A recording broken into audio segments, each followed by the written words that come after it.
املأ الأرض بتكبير يهز الغاصبين، من لأنات الثكالى إلا رب العالمين. املأ الأرض بتكبير يهز الغاصبين، من لأنات الثكالى إلا رب العالمين.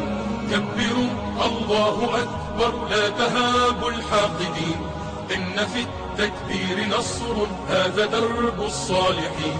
كبروا الله أكبر لا تهابوا الحاقدين، إن في التكبير نصر هذا درب الصالحين. كبروا الله أكبر صيحة في كل حين، يا طواغيت الزمان لن نهون ولن نلين، لن نهون ولن نلين، لن نهون ولن. Kardeşlerim, şunu söyleyeyim, bayramda size bu şahıs bir misal olarak moral versin bu.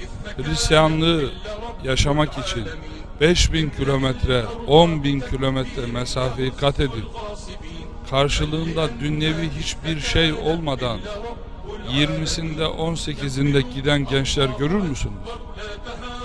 Budizm için, Hinduizm için ya da Müslümanların Afgan dağlarına gömdüğü sosyalizma, komünizma için binlerce kilometreyi kat edip giden gençler görür müsünüz? Görmezsiniz.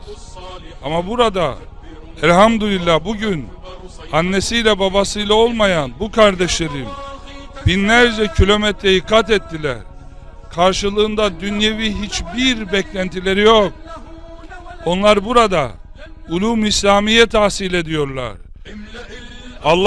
Allah Teala'nın rızasına talipler. Efendimiz Aleyhisselam'ın yolunu ihyaya talipler. Bu şunu müjdeliyor: biz diriliyoruz arkadaşlar. İslam'ın güneşi doğuyor.